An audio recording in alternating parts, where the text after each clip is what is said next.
किसने बढ़ाया है? मोदी जी ने बढ़ाया है। देश आगे बढ़ रहा है और इसीलिए विपक्ष को वो खलता है, विपक्ष के पेट में दर्द होता है, विपक्ष को ये देश आगे बढ़ रहा है ये अच्छा नहीं लगता है, इसलिए देश की बदनामी करते हैं, विदेश में जाके भी करते हैं, यहाँ भी करते हैं। और उनकी वो जो है उन्होंने कहा है कि देश को आगे बढ़ाने के लिए हमारे जो विद्यार्थी है, हमारे जो देश के छात्र है, उनको प्राथमिकता देने का काम प्रधानमंत्री मोदी जी ने किया है और इसीलिए इनकी सब दुकानें अभी बंद हो गई है। राजनीतिक पार्टियों की जो राजनीति उनके आंदोलन के प्लेटफॉर्म को लेकर कर रहे थे। देखिए अभी तो आंदोलन खत्म हो गया। यहाँ पर जंतर मंतर में जो आंदोलन था वो विद्यार्थियों का था, उसका जो नेतृत्व कर रहे थे अपने अभिजीत दिपके और सोनम वांगचुक, वो आंदोलन को देखते हुए यहाँ पर प्रधानमंत्री महोदय जी ने बहुत ही गंभीरता से इसको लिया, विद्यार्थियों के भविष्य को प्राथमिकता दी और उन्होंने कड़ा कानून बनाया। 10 साल की सजा होगी, 10 करोड़ का जुर्माना भरना पड़ेगा और उसी के साथ फास्ट ट्रैक पर केस चलेगी और एनटीए में से 427 लोगों को निकाल दिया। उन्होंने कहा है कि कोई भी दोषी हो उसको बख्शा नहीं जाएगा। सीबीआई इंक्वायरी चालू है और इसी के साथ बिल भी आ जाएगा, कानून भी हो जाएगा। इसके आगे ऐसी कोई भी घटना ना हो, इसका पूरा प्रावधान प्रधानमंत्री नरेंद्र मोदी जी ने खुद स्वयं किया है और इसीलिए ये बिल भी आएगा और कानून भी होगा। इसलिए मैं प्रधानमंत्री नरेंद्र मोदी जी को बहुत धन्यवाद देता हूं।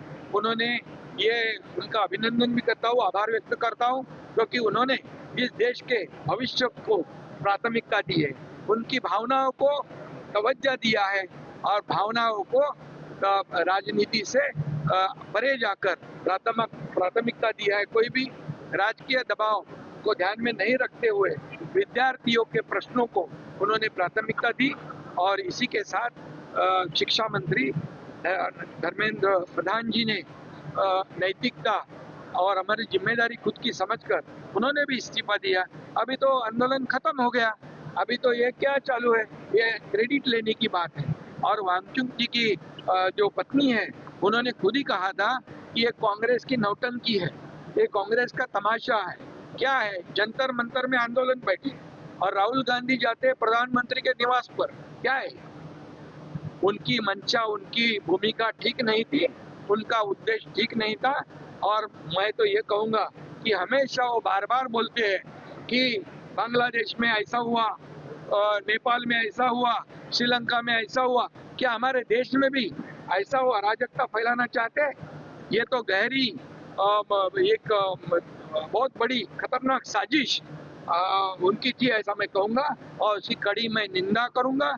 उनको पता है, विरोधी पक्ष नेता है वो, ये जब स्वर्गीय इंदिरा गांधी जी की हत्या हो गई तब एसपीजी का कानून बनाया गया, क्योंकि वहां पर प्रधानमंत्री निवास के बगैर आजू बाजू में कोई भी आंदोलन नहीं हो सकता है, ये उनको भी पता था। लेकिन जानबूझकर ये उनकी जो मंशा है, उनका उद्देश्य है, वो गलत था और इसका कड़ा विरोध, कड़ी निंदा ये मैं करता हूँ।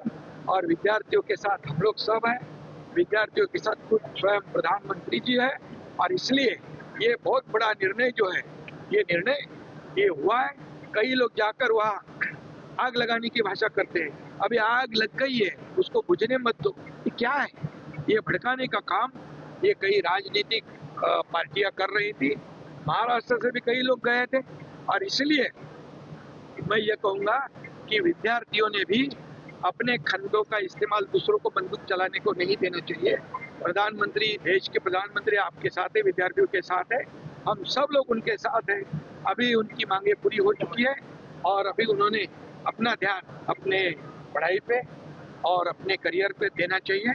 ये तो मैं कहूँगा कि जो जहाँ अभी आंदोलन खत्म होने के बाद जो कुछ जल्लोश मना रहे, ये तो क्रेडिट लेने की बात है।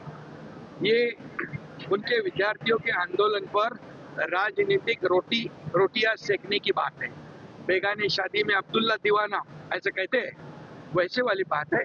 इसलिए मैं ज़्यादा इस पर कुछ कहना नहीं चाहता हूँ, लेकिन इतना ही कहता हूँ, प्रधानमंत्री जी ने देश के भविष्य, देश के बच्चों के साथ बहुत बड़ा न्याय किया है, उनको न्याय दिया है, उनकी मांगे पूरी की है और इसलिए मैं उनको धन्यवाद देता हूँ।